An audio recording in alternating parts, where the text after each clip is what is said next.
दे बता। ये जानने के लिए कृपया सुनिए।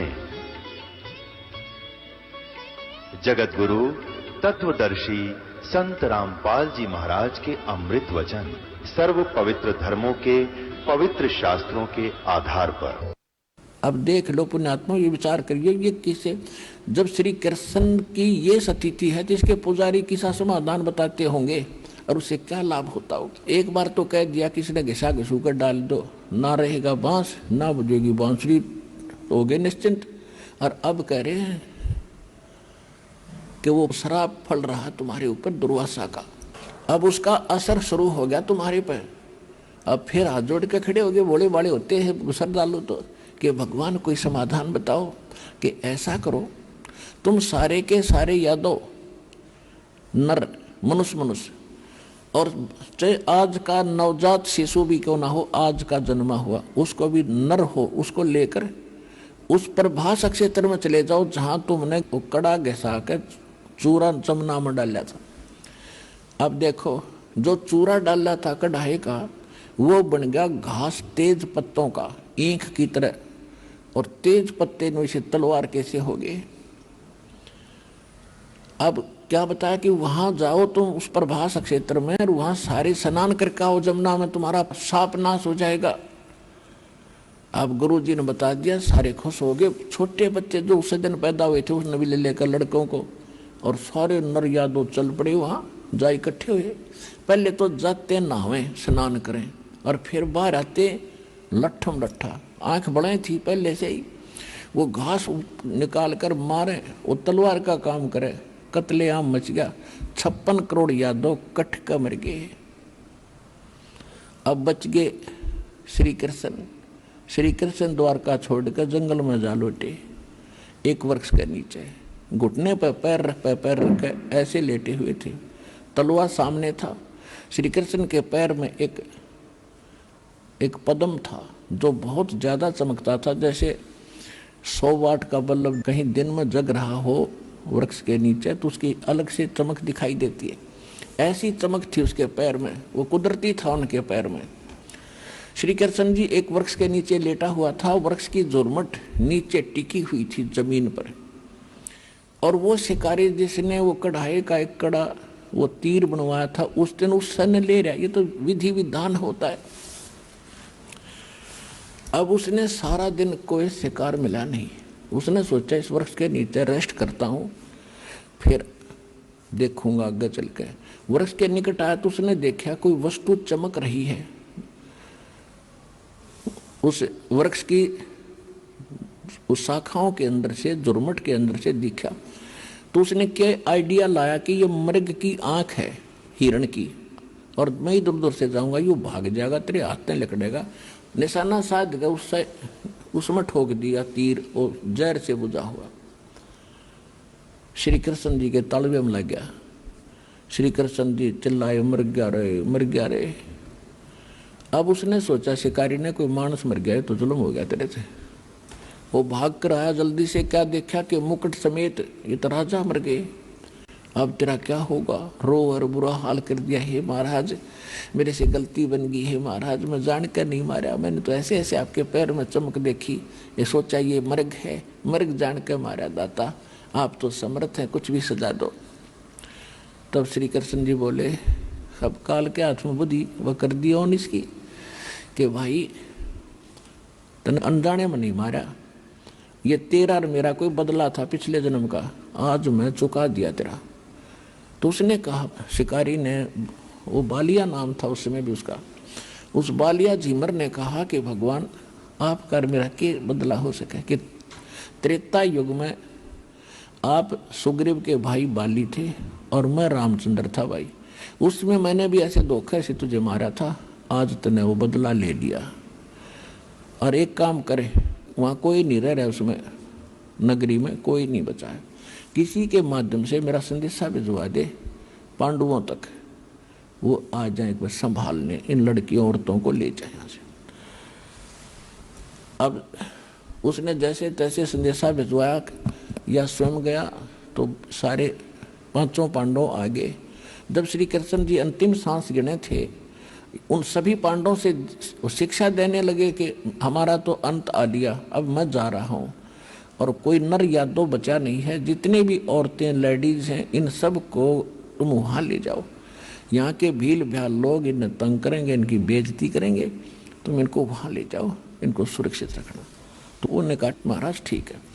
फिर क्या कहा कि एक और मान लेना मेरी बात, तुम राज त्याग के और तपस्या करो हिमालय में जाके, तुम्हारे ऊपर युद्ध में किए हुए जो पाप हैं वो बहुत ज़्यादा हैं, वहाँ तप करके अपने शरीर को गाड़ दो ताकि तुम्हारे कुछ पाप कम हो जाए।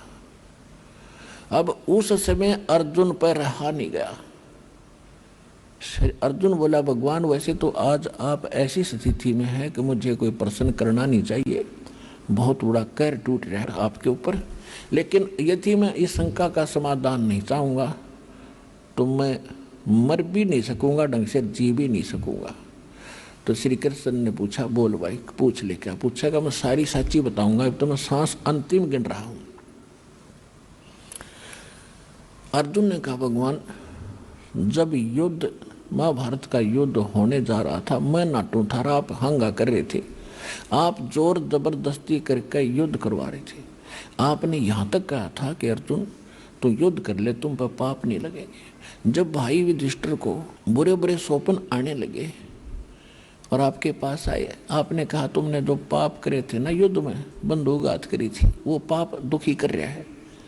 उसमें मैं इसलिए नहीं बोला कि यदि मैं उसमें वाद विवाद करता तो मेरा भाई समाधान नहीं करवाता तो मैं सदा के लिए दुखी हो जाता, लेकिन आज मैं अपने आप को रोक नहीं सकता। आप हमारे जन्म कौन से जन्म के दुश्मन थे जो तो आप इतने पाप करवा दिए, समाधान भी साथ करते रहे, और आज फिर कह रहे वहां जाकर गड़कर मर जाओ तपस्या कर करके। तो युधिष्ठिर बोला कृष्ण आपने ये बात आज नहीं करनी चाहिए। कहने लगा भाई साहब आज मैं रुक नहीं सकता, चाहे मन बुरा कहो चाहे भला कहो। कृष्ण जी बोले युधिष्ठिर बोल रहे ना, इसने निकाल लेने दे अपने मन का दुख। तब उन्होंने बताया भाई मुझे ना तो स्वयं पता उस गीता में मैंने क्या कहा था, लेकिन जितना मैं अध्यात्म मार्ग जानू था मैंने तेरे को बता दिया कि वो जो पहले वाला पाप था वो यज्ञ से कटा है, और वो भी सोपत सुदर्शन से हमसे वो भी नहीं कटा। और भाई ये पाप तुम्हारे पर ज्यों के त्यों धरे हैं और भी। अब जाके आप वहाँ हिमालय में अपना ये अंतिम समय तक वहाँ तपस्या करके गल मरो, ये मेरा वचन है, मानो चाहे मत मानो, जो होना था वो हो गया। अब उधर से क्या हुआ, श्री कृष्ण जी शरीर छोड़ गया, अंतिम संस्कार करके सारे उनका फूक फाक के सारे ने और लेकर उन औरतों को चल पड़ा। वो तो सारे पहले चले गए, 4 तो 5वां एकला छोड़ दिया सूरवीर अर्जुन के सभी गोपियों को साथ लेकर आ रहा था, वही रथों के साथ था, गांडीव धनुष था जिसके साथ उसने युद्ध किया था महाभारत का। रास्ते में भील लोगों ने रोक लिया, अर्जुन को पीटा, सारी गोपियों के हार हूर तोड़ दिए, वहाँ की जो जितनी भी औरतें थी, और कुछ एक को अपने साथ घसीट कर ले गए। और अर्जुन खड़ा खड़ा कांपे, धनुष ठावे और उठे नहीं, वो धनुष उठे नहीं उस दिन। जब वो सारा हो हालिया, जब रोए अपने कर्मा ने नो कहा युग कृष्ण छलिया था, इसने सदा धोखा दिया। जब मेरे से नाश करवाना था महाभारत के युद्ध में, तब तो मैं ये इतना योद्धा बना दिया, एक तीर मारूं था 20 में का निकला था, और आज वही अर्जुन और वही धनुष आज मेरे से उठता भी नहीं। तो यहाँ परमात्मा कहते हैं तुम असली जड़ को नहीं पकड़ पाए। श्री कृष्ण नहीं था, छलिया तो यू काल है जो श्री कृष्ण में प्रवेश करके गीता ज्ञान देकर महाभारत का युद्ध यू नाश करवा गया। और इसका समाधान कबीर परमेश्वर के पास है, इस दास के पास है। ना 3 ताप रहेंगे,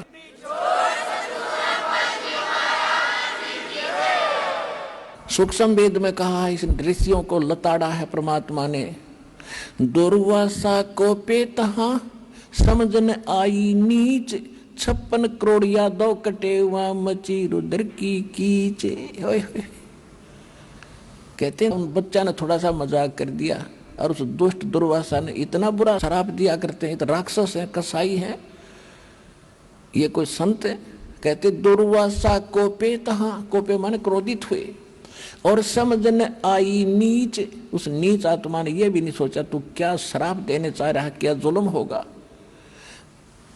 और 33 करोड़ यादव कटे या मची रुधिर की कीच, कहते हैं वहां इस रक्त की खून की गारा माच की 56 करोड़ आदमी मर जाए, वहां तक गोड्डा गोड्डा खून की गारा बन गई।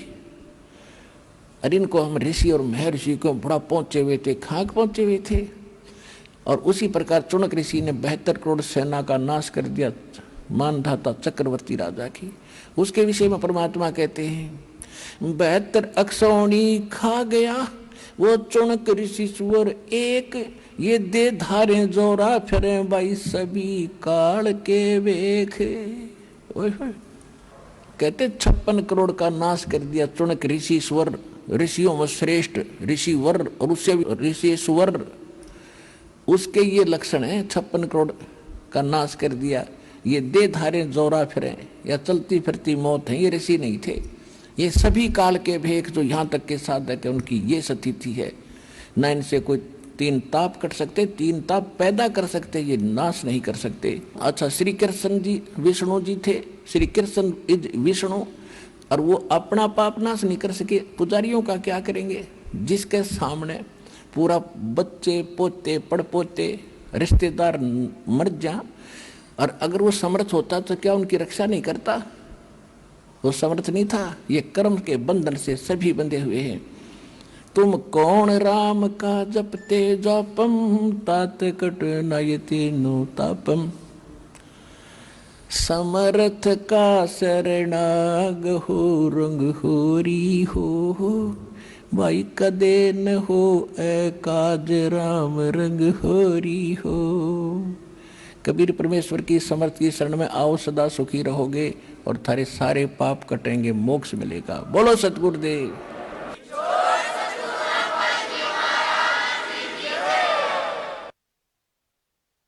परम पिता परमात्मा पूर्ण ब्रह्म सर्व सृष्टि रचनहार कबीर परमेश्वर जी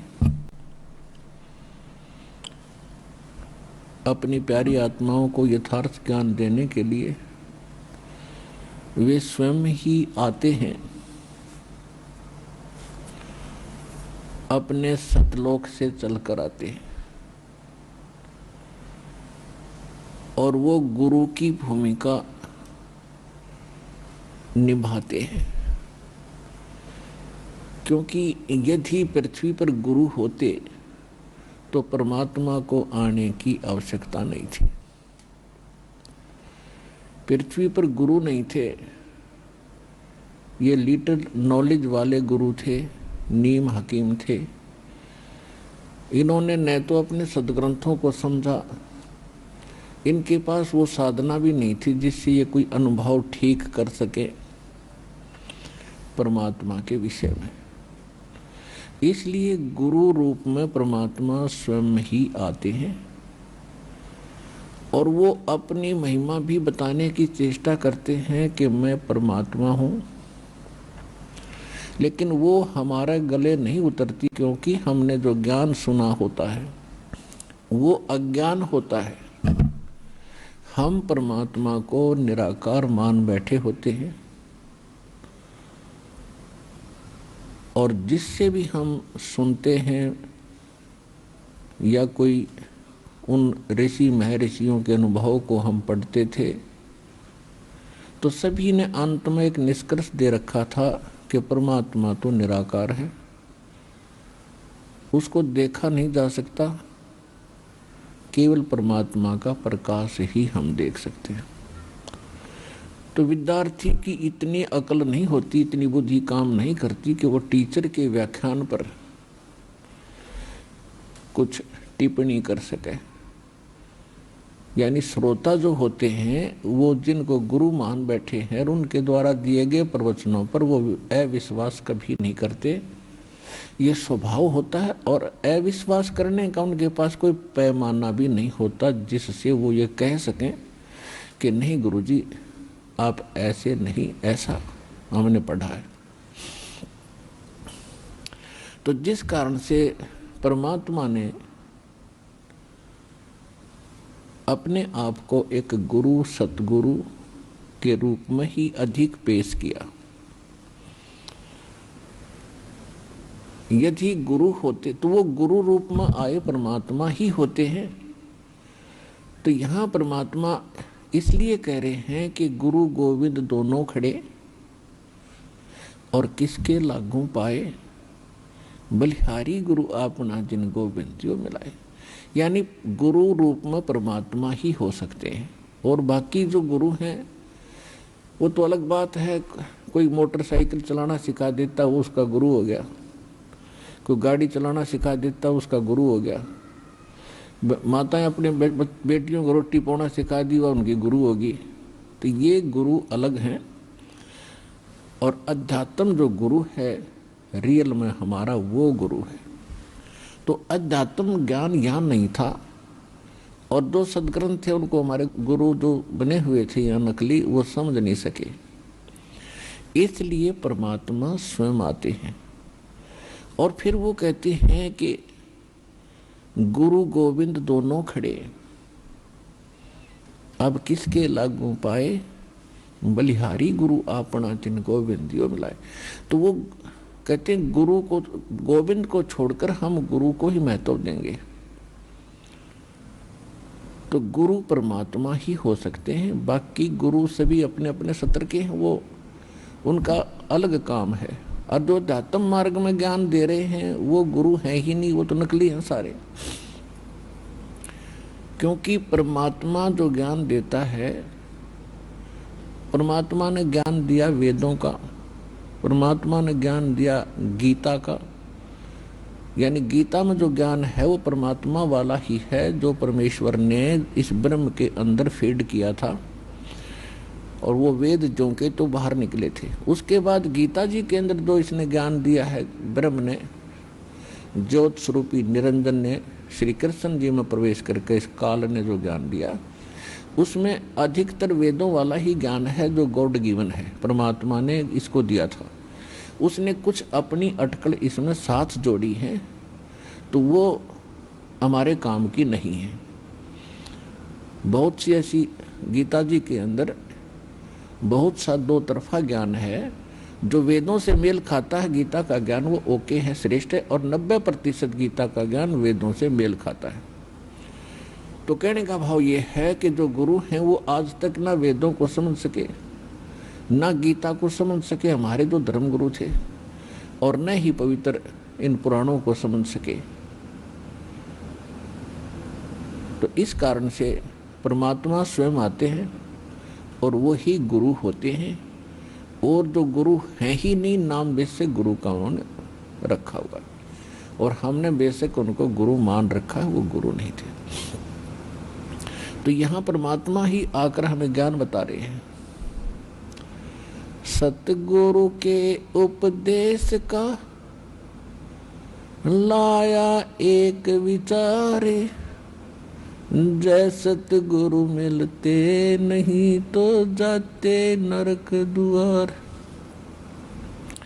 नरक द्वार में दूत सब करते खिंचातान, उनसे कबू ना छूटते फिर फिरते चारों खान।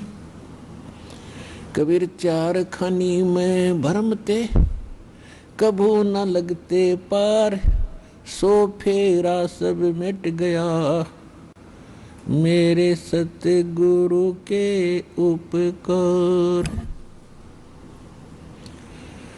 सात समुद्र की मसी करूं, लेखनी करूं बन राय, धरती का कागज करूं, गुरु गुण लिख्यो न जाए।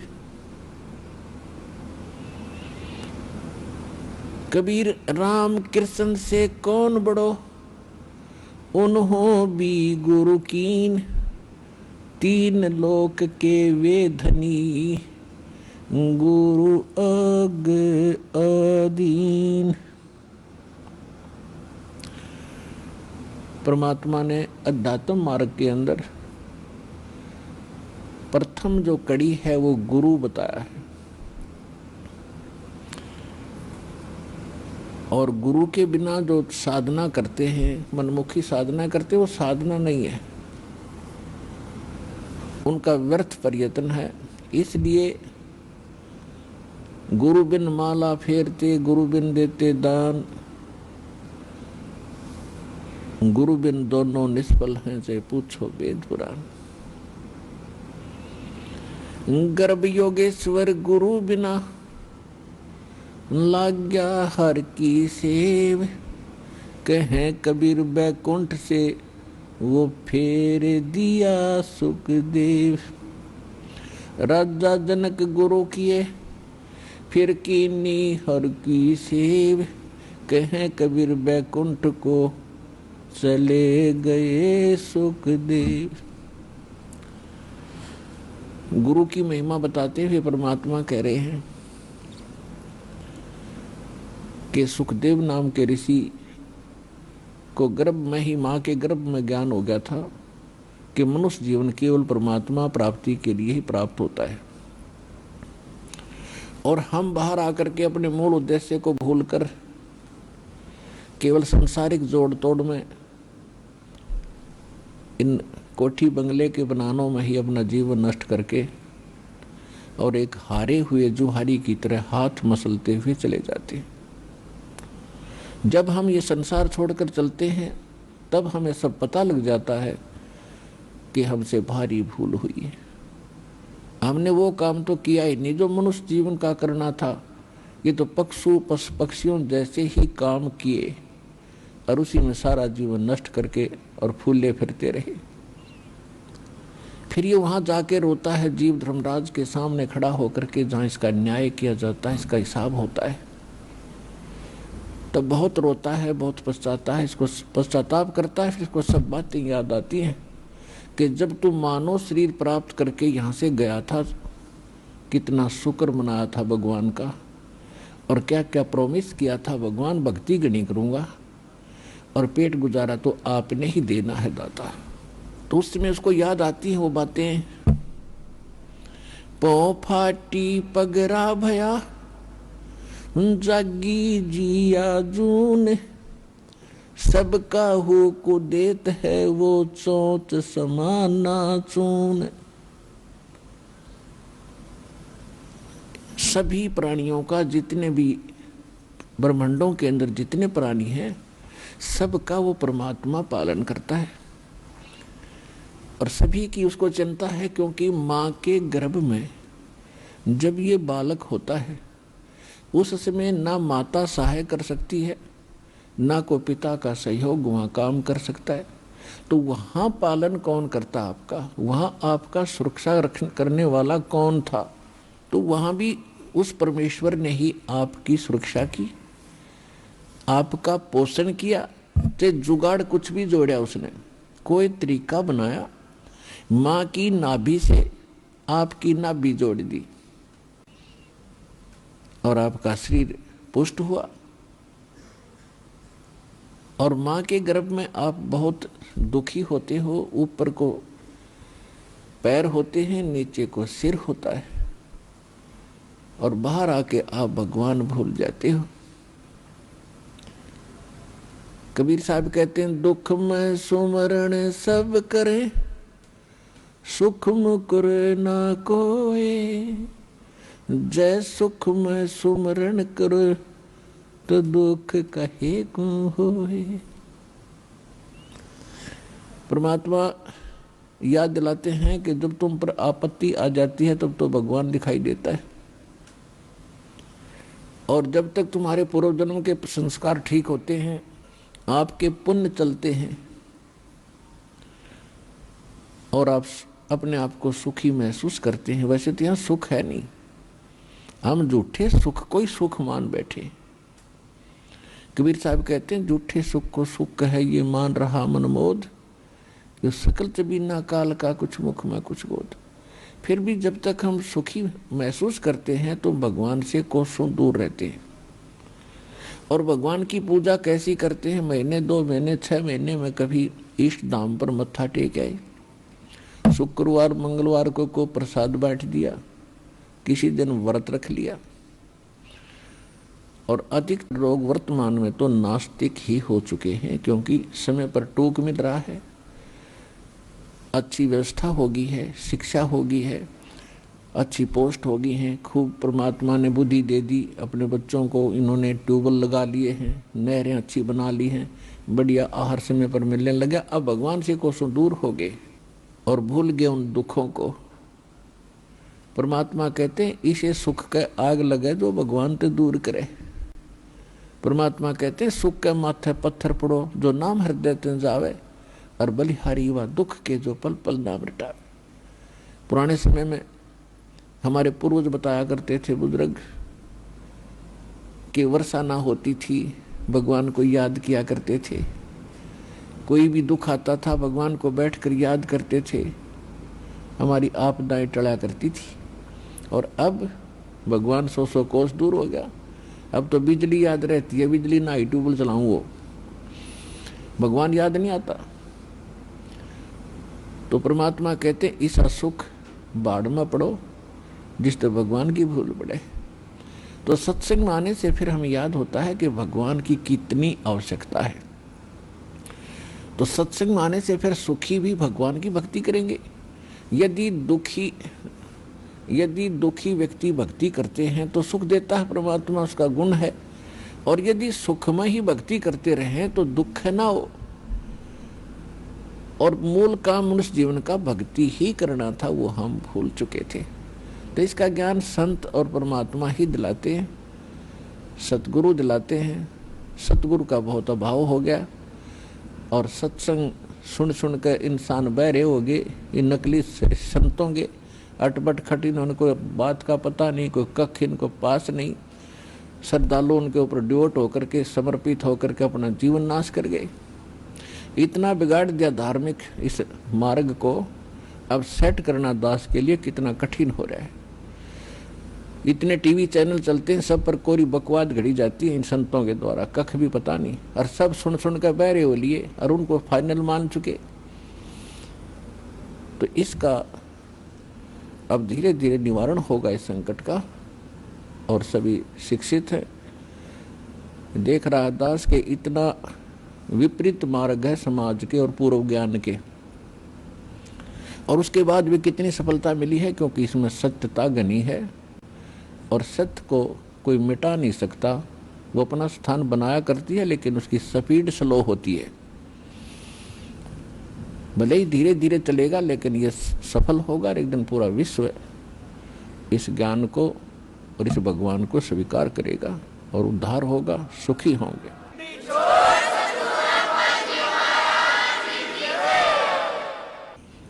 तो प्रसंग चल रहा है कि जब ये भगवान के दरबार में पहुंच जाता है तब इसको सारी बात याद आती है। जब वहां से चला था, मनुष्य जीवन पाकर आते हैं तो सभी उसके साथी बधाई देते हैं कि मेहर होगी भगवान की तरह पे, और भगवान ना बोलिए, घनी भक्ति करिए, पीछा छुटवा के आना अब के।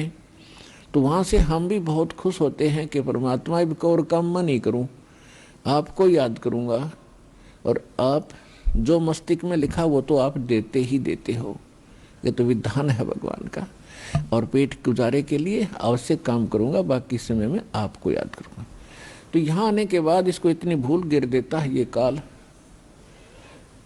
कि ये पिछला सब भूल जाता है और नए सिरे से इसकी पढ़ाई शुरू होती है। ये तेरा चाचा या तेरी चाची, ये तेरा मामा, ये तेरा बुआ, तेरी बुआ, और इस तरह से फिर इसको पढ़ा करके ये सांसारिक ये मंत्र, माया कैसे इकट्ठी करनी चाहिए, बड़ी कोठी बना ले बड़ी इज्जत हो जाएगी, तो ये नए मंत्र सिखाए जाते हैं इसको। और जब ये सत्संग में आता है तो इसको पता चलता है कि एक काम और आवश्यक था इस मानव शरीर का, जो शुरू भी नहीं किया।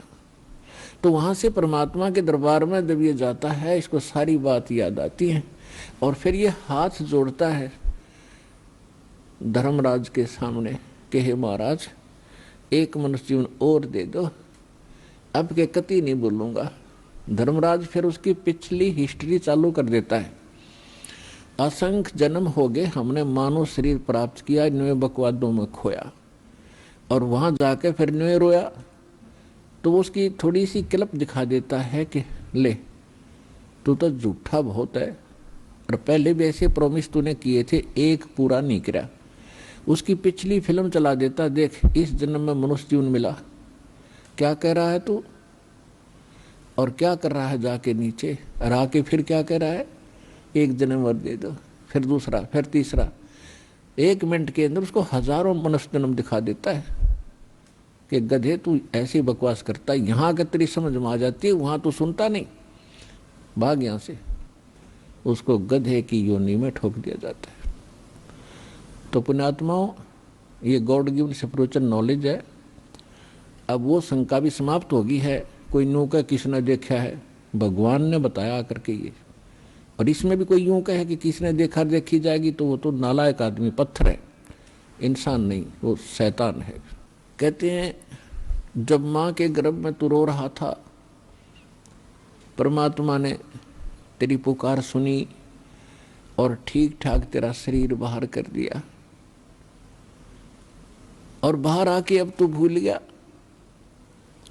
कहते उस समर्थ की रीझ भुलाई, अब कुल कुटुंब से राता, गर्भ के अंदर बचन भरे थे, कहाँ गई वो बाता। परमात्मा कितने प्यार से समझाना चाहते हैं, भूल गए उन दिनों को। उस समर्थ की रीझ छुपाई, उस परमात्मा ने तेरे ऊपर रहम किया, खुश हुए और तेरे को मनुष्य जीवन देकर माँ के गर्भ से संकट से बाहर निकाला। नहीं तो बहुत से बच्चे गर्भ में मर जाते, माँ भी मर जाती साथ में। उसकी मेहर से ही तुम ठीक ठाक यहाँ बाहर जन्म लेते हो। और आज भूल गया उन भगवान की उन बातों को कि गर्भ के अंदर बचन भरे थे, कहाँ गई वो बातें। तो पुण्यात्मा, दुख में सुमन सब करें, सुख में करे न कोई, और जय सुख में सुमन करें तो दुख का ही कोई। तो सौभाग्य उन पुण्यात्माओं को जो यहाँ आए हैं, जिनके ऊपर कोई आपत्ति है। दास यहाँ देख रहा है कि 80% व्यक्ति भक्त श्रद्धालु केवल दुखी ही आए हैं। कोई रोग से दुखी है, कोई और अन्य शोक है उसको, या कोई अन्य प्रॉब्लम उसके ऊपर आई हुई है। तो आपके लिए वो दुख, आपके लिए वो प्रॉब्लम, आपके लिए वो रोग एक वरदान सिद्ध होगा यदि इस मार्ग पर आप डटे रहे। देखो, एक दिन में कोई वस्तु परफेक्ट नहीं होती। बच्चा जन्म लेता है, आपको खुशी होती है, धीरे धीरे बड़ा होता है, 15, 16, 20 वर्ष के बाद जाकर वो कुछ अपना धंधा करने योग्य होता है। इसी प्रकार आप बीज बोते हो। मान लीजिए आपने आम का बीज बोया, उसकी परवरिश की, देखभाल की, पौधा बना, फिर पेड़ बन गया, और पेड़ बढ़ने के बाद फिर उसका फल लगेंगे। इतने फल लगेंगे कि लदपद हो जाएगा, आप भी खा लोगे, रिश्तेदार भी छिक लेंगे। ठीक इसी प्रकार आज आपको, जिनको आज मंत्र मिला है, उन्होंने आज ये सत भक्ति रूपी पौधा आपने आज बीज बोया है इसका, और इसकी सिंचाई करना यानी भक्ति करना, दान धर्म करते रहना, मर्यादा रखना, इसकी बाड़ बनाना। बाड़ बनाने का मतलब है मर्यादा रखना, नियम भंग मत करना। धीरे धीरे रे मना, धीरे सब कुछ होए, माली सींचे सो घड़ा, समय आए फल होए। जैसे माली का मतलब है जो उस प्रोसेस से परिचित, उसका विद्वान है, बाग बगीचे लाने वाला। वो बीज बोता है और उसमें सैकड़ों पानी घड़े डालता है, वाटर पानी के, और धीरे धीरे वो बड़ा होता है। उसको मालूम है, उसको 100% ज्ञान है, वो पूरा उसके ऊपर विश्वास है उसको कि एक दिन ये पेड़ बनेगा। अगर मैं इसकी सुरक्षा ठीक रखूंगा, इसको रोग से बचा कर रखूंगा, और बड़ा होए पाछे फिर देखना मेरे वारे न्यारे कर देगा।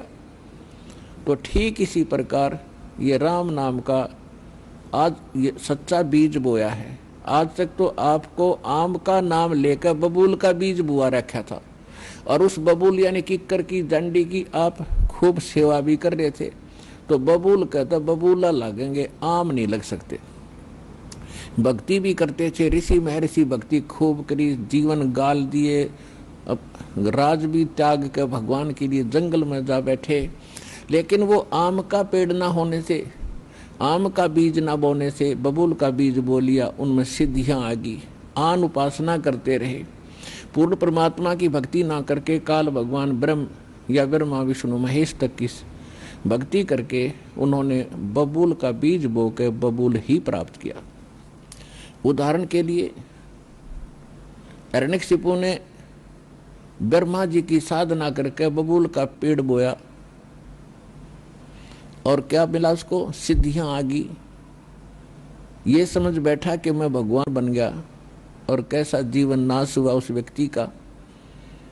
ऐसे ही रावण ने बबूल बोया था भगवान शिव की भक्ति करके, और क्या प्राप्ति हुई? सिद्धियां होगी, रिद्धि आ गई, सोने के महल बना लिए, आकाश में उड़ जाने की शक्ति आ गई, और कुबद को माकर सर्वनाश करा के गया। तो पुण्यात्माओं, इसी प्रकार विष्णु जी की साधना करने वाले ये भी शास्त्र विरुद्ध साधना करके अपना जीवन नाश करते हैं, क्योंकि शास्त्र विधि को त्याग कर जो मनमाना आचरण करते हैं उनको न सुख होता है न कोई सिद्धि होती है, यानी सत साधना की सिद्धि, और न ही उनको कोई उनकी गति होती है, जिस कारण से ये भक्ति करके भी अपना जीवन व्यर्थ ही कर गए। तो ये प्रसंग चल रहा है कि धीरे धीरे रेमना और धीरे सब कुछ हो। आज नाम लिया है, किसी ने 6 महीने हो गए, किसी ने सतनाम मिल गया है, किसी को प्रथम मंत्र मिला है, और किसी ने 10 महीने हुए हैं, किसी ने 1 वर्ष हो गया, किसी ने 2। जिन भक्तों को 1 वर्ष से ज्यादा हो गया, 2 वर्ष हो गए हैं, आज उनके सुख सुनना, उनके मुंह का थूक सूख जाएगा अपने सुख बताते बताते। इतने सुख देता है परमात्मा।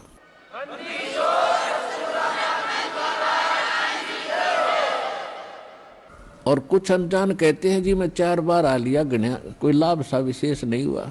ये उसके लिए प्रार्थना है कि धीरे धीरे रेमना, धीरे सब कुछ हो, माली सींचे 100 गड़ा, समय आए फलो। और दूसरा कारण ये होता है, सतगुरु के दरबार में भाई कमी कहे की ना, अनसा मौज नहीं पावता है तेरी चूक चाकरी। इस सच्चे दरबार में किसी चीज की कमी नहीं है। अगर आपको परमात्मा की राहत नहीं मिल रही है तो आपकी कोई सेवा में, यदि आपको कोई राहत परमात्मा से नहीं मिल पा रही है तो आपका कनेक्शन ठीक नहीं है। अपन आत्माओं, जैसे एक मेन लाइन आई है बिजली के तारों की, और वहां से पूरी कॉलोनी को कनेक्शन मिला हुआ है, और किसी एक व्यक्ति का पंखा नहीं चल रहा या मोटर नहीं चल रही या कोई भी आइटम नहीं चल रहा, तो उसका कोई और कारण हो सकता है। या तो पंखा खराब हो सकता है या मोटर खराब हो सकती है, उसको चेक कराओ। और सारा ही व्यवस्था नहीं चल रही कोई भी, तो आपका कनेक्शन ठीक नहीं है। तो यहाँ एक बहुत बड़ी हम गलती करते हैं कि मर्यादा ना रख के भगवान का हम आशीर्वाद प्राप्त नहीं कर पाते, जिस कारण से आप जी का वो कनेक्शन कट जाता है। कहते परमात्मा कहते औखद खावे और पत्थर रखे और तब पावे मोक्ष। जैसे दवाई लेते हैं, औषधि लेते हैं, तो उसके साथ कुछ परहेज भी होते हैं। तो इस मार्ग में परहेज कंपलसरी है, परमात्मा के इस मार्ग में। और परहेज वही है जो हमने वैसे ही ना करने चाहिए। बीड़ी, शराब, मांस, तम्बाकू, अन्य देवताओं की पूजा, ये तो वैसे ना करनी चाहिए। बताओ परहेज क्या है? तो इस करके ये तो अवश्य रखने ही पड़ेंगे यदि आपने भगवान से लाभ लेना है और मोक्ष प्राप्ति करनी है। तो कहने का भाव ये है कि नाम जिन्होंने ले लिया, धीरे धीरे सब काम होंगे। थोड़ा समय दो दाता को। इतने उतावले ना हो। जैसे एक कहता है जी मैंने नाम लिया मैं मेरा सारे सुख हो गए, तो इसके, और दूसरा कहता है जी मैं 4 बार आ चुका हूँ अभी तक विशेष राहत मिली नहीं है। पुण्यात्माओं, ये परमात्मा का मार्ग है, इसके लिए आपने ये ध्यान रखनी पड़ेंगी जो बातें दास बता रहा है। अब जैसे किसी का कोई रोगी है और उसको एक्सीडेंट हो गया किसी का, और उससे ब्लड निकल रहा है, रक्त, और उधर से टांग टूट गई, उस पीड़ा भी बहुत घनी हो रही है, तो डॉक्टर सबसे पहले उस स्थान को ऑपरेशन या किसी कारण से ठीक करेगा जहां से ब्लड निकल रहा है। अगर उसका ब्लड निकल गया तो नाश मृत्यु हो जाएगी, और वो उस तरफ ध्यान नहीं देगा कि टांग टूट रही है और ये रो रहा है, चिल्ला रहा है कि मुझे पीड़ा है। डॉक्टर इलाज भी कर रहा है और वो ये सोच रहा है कि डॉक्टर का जानना को नहीं, मैं मर गया, मेरी तो टांग टूट गई। लेकिन डॉक्टर पागल नहीं है, डॉक्टर पहले देख रहा है कि ये करना आवश्यक है, ये टांग तो बाद में जुड़ जाएगी, इस तरह मरा नहीं गा ये। तो इसी प्रकार आपके जिन्होंने दीक्षा ले ली है और जिनके ऊपर कोई ऐसी आपदा आनी है कि आपकी मृत्यु होनी हो, तो पहले परमात्मा उस मृत्यु को रोकेगा, बाकी संसारिक सुख से फिर आपका ढेर लगा देगा, आपका जीवन एक्सटेंड हो गया था। तो इस बात को आप ध्यान रखना, यह कोई बालकों का लेख नहीं है, और इतने एक मनुष्य जीवन का मिलना हंसी खेल नहीं है, एक सांस भी मनुष्य जीवन की मिलना आपको बालकों का खेल नहीं है, और ये आपको 100-150 वर्ष एक्सटेंड कर देता है ये परमपिता, ये पूर्ण परमात्मा है। तो पुण्यात्माओं, इन बातों पर ध्यान रखना जो दास आपको गाइडलाइन बता रहा है। तो इस प्रकार जिनको राहत नहीं मिल रही है वो ये ना सोचो भगवान का ऑपरेशन चालू नहीं है।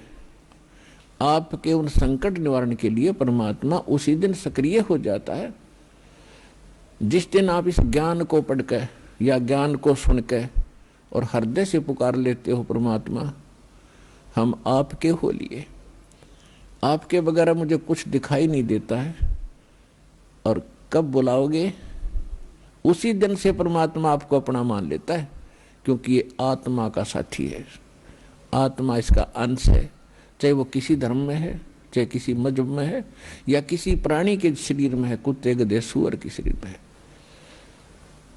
तो ये परमात्मा उसी दिन से आपको स्वीकार कर लेता है यदि आप हृदय से पुकारते। और जिस समय नाम ले लेते हो फिर तो बातें खत्म हो जाती है कि आपके कोई सुनवाई ना हो या आपके संकट दूर ना हो। उसके लिए यही कारण हो जाता है कि परमात्मा पहले वो संकट टालेगा जो तेरी जान को जोखिम करेंगे, आपको जीवन एक्सटेंड करके फिर धीरे धीरे तेरे सारे आपके सभी कार्य, आवश्यक कार्य जो होंगे सारे ठीक करेंगे। देखो ये भक्ति मार्ग है। यदि आप यहाँ आते हो बरवाला आश्रम में तो आपको सबसे पहले ये उद्देश्य बनाना होगा कि मुझे मोक्ष चाहिए। और जो ये कहते मैं फैक्ट्री लाऊं, मैं मंत्री बनूं, एमएलए बन जाऊं, मेरा आशीर्वाद दे दो गुरुजी, देखो ये आशीर्वाद यहाँ पर आपको नहीं मिलेंगे, क्योंकि ये तो भगवान से दूर करेंगे आपको, और हम ऐसा विष आपको खिला नहीं सकते जो आपका जीवन को हानि कर दे। डॉक्टर ऐसा अनजान नहीं होता। इसका कारण ये है कि जैसे कोठी बंगले आपको दे भी देगा भगवान, तो आप परमात्मा से कोसों दूर हो गए।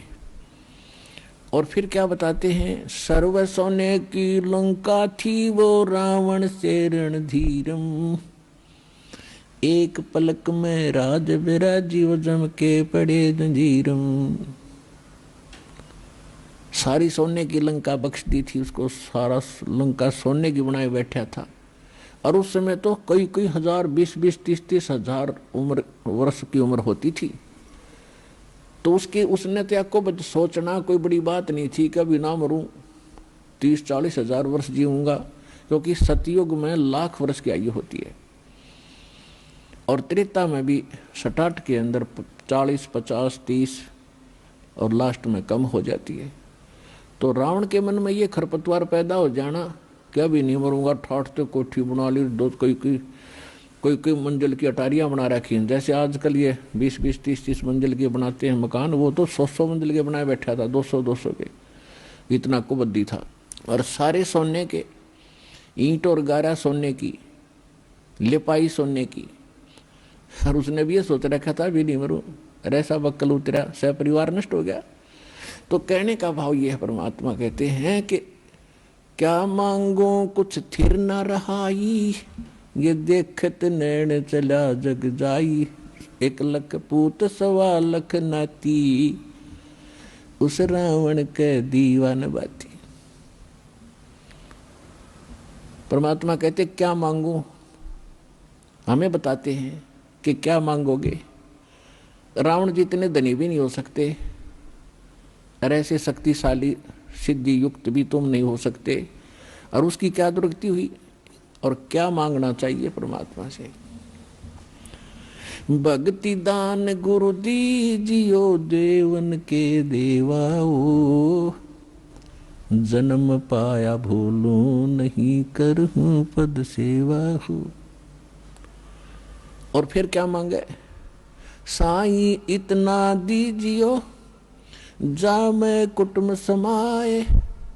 हम भी भूखे न रहे, अतिथि न भूख हो जाए।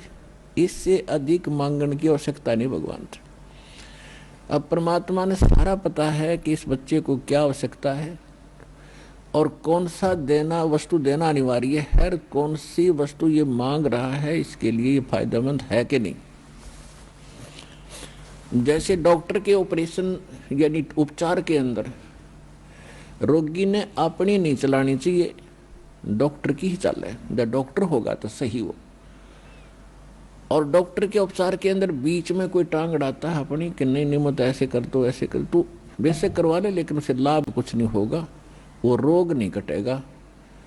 तो इस प्रकार से आप जिस दिन यहाँ आ जाते हो, आप उपचाराधीन हैं। और आपका रोग कौन सा है, जग सारा रोग यारे, जिन सतगुरु वेद न जाण्या। जग सारा रोग यारे, जग सारा रोग यारे, जिन सतगुरु वेद न जाण्या। जग सारा रोग यारे। कौन सा रोग भाई, जन्म मरण का रोग लगा है या तृष्णा बडरी खांसी। जन्म मरण का रोग लगा है या तृष्णा बडरी खांसी। आवागमन की डोर गले में या पड़ी काल की फांसी। जग सारा रोग यारे, जिन सतगुरु वेद न जाण्या। जग सारा रोग यारे। भाई देखा देखी गुरु शिष्य बन गए, किया ना तत्व विचारा। देखा देखी गुरु शिष्य बन गए, किया ना तत्व विचारा। गुरु शिष्य दोनों के सिर पे यू काल ठोके पंजारा। जग सारा रोग यारे, जिन सतगुरु वेद न जाण्या। जग सारा रोग यारे। भाई साचा सतगुरु कोई न पूजे, इन झूठों जगपतियासी। साचा सतगुरु कोई न पूजे, इन झूठों जगपतियासी। झूठ अंधे की बा गई अंधे ने, ये मार्ग कौन बतासी। जग सारा रोग यारे, जिन सतगुरु वेद न जाण्या। जग सारा रोग यारे। भाई सार शब्द सर जीवन बूटी, घस घस अंग लगावे। सार शब्द सर जीवन बूटी, घस घस अंग लगावे। कहे कबीर तुम सतकर मानो, ये जन्म मरण मिट जावे। जग सारा रोग यारे, जिन सतगुरु वेद न जाण्या। जग सारा रोग यारे। तो इसमें ये स्पष्ट कर दिया परमात्मा ने कि आपको कौन सा रोग है। क्या बताया कि जन्म मरण का रोग लगा है और यह तृष्णा बढ़ रही खांसी। और आवागमन की, ऊपर जाओ, फिर वहां से अपना हिसाब करा के नीचे आओ, मनुष्य बनो, गधे बनो, कुत्ते बनो, फिर अपना टाइम पूरा करो, फिर जाओ, फिर वहां से नेक्स्ट आदेश हो गधा बनो, फिर जाओ, फिर आदेश बनो कुत्ता बनो, मनुष्य बनो, देवता बनो, फिर राजा बनो, फिर गधा बनो। कहते ये आवागमन की डोर गले में या काल के कर्म की फांसी आपके लगी हुई है, और इसको केवल परमात्मा पूर्ण ब्रह्म सत्य पुरुष कबीर परमेश्वर के अतिरिक्त कोई ऐसा भगवान नहीं है, देव नहीं है जो इस रोग न काट सके। तो उसको काटने के लिए परमात्मा ने एक विधि बता रखी है, और वह विधि अभी तक छुपा रखी थी, क्योंकि परमात्मा का और काल का एक प्रोमिस हुआ था, अनुबंध हुआ था। इस काल ने कहा था कि 3 युगों में, सतयुग, त्रेता, द्वापर में, हे परमात्मा आप थोड़े जीव निकालना, और चौथे युग कलयुग में आपके इतने ही ले जाना। काल को पता था कि कलयुग में इनकी पिछली बैटरी कति डाउन हो जाएगी, पुण्य कर्म कति खत्म हो जाएंगे। सतयुग, त्रेता, द्वापर में, सतयुग, त्रेता, द्वापर के अंदर आप रहे हैं, और वो कौन सी आत्मा है जो सतयुग, त्रेता, द्वापर में, सतयुग से शुरू होती है मानव शरीर प्राप्त करके? वो आत्माएं होती हैं जो कभी इस कलयुग के इस समय में, जो आज आपको टाइम मिला है, ये बिचली पीढ़ी का समय यानी मध्य का समय है कलयुग का, इस सत्य भक्ति का। प्रथम चरण तो कलयुग का था, परमात्मा आए थे, सहस्रीर आए थे, सहस्रीर कबीर परमेश्वर चले गए थे मगर से। अब ये बिचली पीढ़ी है जो अब स्टार्ट हुई, इसमें कंप्लीट कोर्स है भक्ति का, और निरसंशय है, कोई डाउट नहीं, सब प्रमाणित है। अब जो भक्ति करेंगे वो पार हो जाएंगे, मर्यादा में रहेंगे अंतिम सांस तक, वो तो सतलोक चले जाएंगे। फिर क्या होगा, 1000 वर्ष के बाद इस भक्ति में बहुत से ऐसे नालायक काल के दूत घुसेंगे, वो धीरे धीरे इनकी भक्ति खराब करवाना शुरू करेंगे, और उस समय जो सच भक्ति जितने समय वो कर चुके, उसके बाद मार्ग दिशा बदल ली, उनके साथ के बनेगी कि जैसे पुण्यात्माओं एक श्वास के मंत्र का जो इस दास से प्राप्त करके आप एक श्वास भी मंत्र का ले लेते हो सतनाम का, वैसे तो प्रथम मंत्र से ही आपकी गजब की कमाई शुरू हो जाती है, बहुत ज्यादा बन जाती है। और यदि सतनाम का मंत्र भी आपने 1 साल 2 साल 3 साल 4 वर्ष कर लिया और सारनाम ना भी मिला, तो भी आपकी ढेर सारी कमाई बन जाती है। और फिर काल क्या करेगा, क्योंकि आपके पुण्य तो वो देगा, उसने तो ऊपर होटल बना रखे हैं, स्वर्ग महास्वर्ग, महास्वर्ग में और ज्यादा टैक्स है देता है वो आपसे, आपके पुण्यों से, कहीं 20%, कहीं 25%, कहीं पर 10%, ऐसे उसने अपने टैक्स लगा रखे। और जो खर्चा आप खाते हो वो अलग है, वो तो आपकी पूंजी से होगा, तो आपको स्वर्ग महास्वर्ग में रख देता है। आइए अब हम उन श्रद्धालुओं के अनुभव जानते हैं जो जगत गुरु तत्वदर्शी संत रामपाल जी महाराज जी से दीक्षा प्राप्त कर चुके हैं तथा उनके द्वारा बताए गए भक्ति मार्ग पर चल रहे हैं। क्या शुभ नाम बहन जी आपका? मेरा प्रीति। आप कहाँ रहते हैं? गीता बिहार लोनी, जिला गाजियाबाद। संत रामपाल जी महाराज जी से नाम दीक्षा लिए हुए आपको कितना समय हो गया? मैंने 2011 में नाम लिया था, आज मेरे को 5वीं साल चल रही है नाम लिए हुए। संत रामपाल जी महाराज जी से नाम दीक्षा लेने से पहले आप किन किन देवताओं की भक्ति करते थे? मेरे को सबसे ज़्यादा शंकर जी पे विश्वास था, इसलिए उन्हीं की उपासना करते थे। सारे व्रत वगैरह करना, जैसे जैसे कोई बताता था बड़ा, वैसे वैसे करना, सारा वही करते थे। संत रामपाल जी महाराज जी की शरण में कैसे आए आप? मेरी शादी हुई थी वो समाज के अनुसार हुई थी। मेरे परिवार में किसी ने नाम नहीं ले रखा था। मेरे सास ससुर, मेरे हस्बैंड है, उन्होंने नाम ले रखा था। मैं शादी के मात्र 15 दिन बाद मेरे हस्बैंड थे जो वो आश्रम ले गए थे। उसके बाद जब सत्संग होता है, मैंने मना कर दी थी सत्संग, मैंने नाम नहीं लेना, इन चीज़ों में मुझे विश्वास नहीं है। फिर जो सत्संग होता है उसमें ग्रंथ दिखाते हैं, एक एक लाइन टू लाइन गुरुजी अर्थ बताते जाते हैं। जब मैंने सोचा जब गीता में ये लिखा है तो पंडित जी हमें ऐसा क्यों बताते कि ये देवी ये बड़ी है, ये बड़ी है या वो बड़ी है। फिर जब घर पे आके, मेरे घर पे भी गीता है, मैंने ना जो जैसे गुरुजी बताते हैं श्लोक नंबर 64 देखो, इस श्लोक नंबर 65 देखो, उसमें ये अर्थ है या ये मीनिंग है, तो मैंने उसे पढ़ा। जब पढ़ा तो अच्छा लगा, फिर मैंने नाम लिया। संत रामपाल जी महाराज जी ने जो नाम दीक्षा आपको दी है उससे आपको क्या लाभ मिला? सारे लाभ मिले। एक मेरा बेटा हुआ था जो जिसका पैर टेढ़ा था, सारे लोग कहते थे इसका पैर सही नहीं होगा, ये ना तुम्हारे देवताओं ने किया हुआ है, जिसकी तुम पूजा नहीं करते हो, उनको देते नहीं हो। मेरे को तो पता नहीं भाई ऐसा भी कुछ होता है। तो मैंने जब सबने मना कर दिया इसका पैर से नहीं होगा, डॉक्टर ने भी कहा था इसका ऑपरेशन करवाओ वरना इसका पैर टेढ़ा रहेगा, ये लंगड़ा रहेगा। फिर मेरे को बड़ा दुख हुआ। फिर आश्रम पहुंचे, आश्रम में मैंने प्रार्थना की गुरुजी से। गुरुजी बोले सिर्फ अपनी भक्ति पे ध्यान दो और इसके पैर ऐसे ही अपने आप ठीक होगा। मैंने भक्ति पे ध्यान दिया। मेरे बेटे का नाम भी उन्होंने गुरुजी ने ही रखा था। उसके पैर जैसे जैसे पलास्तर गुरुजी ने बोला था उस तरीके से करवाते चले गए और अपने आप आज पैर एकदम ठीक है और चलता है, वो दौड़ता है। ये मेरा बेटा है, ये मेरे साथ आया हुआ है, आप देख सकते हो। इसका पैर थोड़ा सा अभी भी हल्का सा टेढ़ा है, लेकिन ये अब ये बिल्कुल चल सकता है, फिर सकता है, दौड़ सकता है। सबने इस पैर के लिए कहा था कि ये देवताओं की देन है, ऐसे ही रहने वाला है।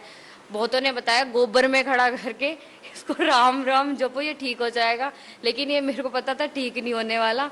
गुरुजी की प्रार्थना से एकदम ठीक है, आज बिल्कुल ठीक है। और बहुत सारे सुख दिए हैं। मेरा बेटा ठीक हो गया, मेरी गृहस्थी अच्छी से चल रही है, मेरी पढ़ाई भी कंप्लीट हो गई है मैक्सिमम। और अब जो गुरुजी ने, जैसे एग्जाम थे मेरे लास्ट ईयर, मेरा बेटा हुआ था, छोटा सा था, पढ़ाई नहीं की थी मैंने सोचा था एग्जाम में ऐਵੇਂ पास होने वाले, तो मैंने हर पेज पे सत साहिब लिखा था और एकदम अच्छे नंबर लाके मेरा रिजल्ट आ चुका है, एकदम पास हूँ। बहन जी, संत रामपाल जी महाराज जी के बारे में आपका क्या विचार है? मेरे विचार ये है कि गुरुजी पूर्ण परमात्मा है, उनसे आज हमें मानव जीवन मिला है। कल पता नहीं हम किस रूप में होते। आज मैंने अपना जीवन तो कल्याण करा लिया है, लेकिन आप भी आओ, गुरुजी से दर्शन करो, गुरुजी से नाम दान लो। जो वो गुरुजी समझाते हैं, नाम दान नहीं लो, पहले समझो। और गुरुजी से समझ चुके हो वो बंदे भी आओ, उसे समझो, पढ़ो, गीता को पढ़ो, ग्रंथों को पढ़ो, उसको देखो, उसकी हिंदी पढ़ो। संस्कृत नहीं आती बहुत से मैक्सिमम लोगों को, तो उसकी हिंदी भी गुरुजी ने साथ बना रखी, उसे पढ़ो, समझो, उसके बाद नाम लो, अच्छा लगेगा, बहुत अच्छा लगेगा। शास्त्रों अनुसार हमें नाम दान दिया जाता है। बहन जी, भक्त समाज को क्या संदेश देना चाहते हैं आप? समाज को संदेश ये है, अगर कोई ग्रंथ आपको बिल्कुल पढ़ना नहीं आ रहा तो गुरुजी ने एक अपने आप स्वयं सारे ग्रंथों का निचोड़ ज्ञान गंगा नाम की पुस्तक बना रखी है, पूरी हिंदी में, बिल्कुल साधारण लैंग्वेज में है, जो हर व्यक्ति जैसे आम भाषा में बोलता है, चलता है, जैसे आप समझ सकते हो, बिल्कुल साधारण लैंग्वेज में आप पढ़ो उसे। एकदम फ्री पुस्तक है, उस पर नंबर दे रखे हैं, आप उसे उन पुस्तकों को फ्री में मंगवा सकते हो अगर उसे पढ़ो। और चैनल पर हमारा प्रोग्राम आता है जिसमें गुरुजी सत्संग सुनाते हैं, उसके नीचे नंबर दिया जाता है, उस नंबर पे आप फोन करके ज्ञान गंगा नाम की पुस्तक फ्री मंगवा सकते हो और उसे पढ़ सकते हो। उसमें आप जब पढ़ोगे पूरा ज्ञान है, जब आप उसे पढ़ोगे तो आपका मन लगेगा मैं अभी जाऊं और नाम लेकर आऊं।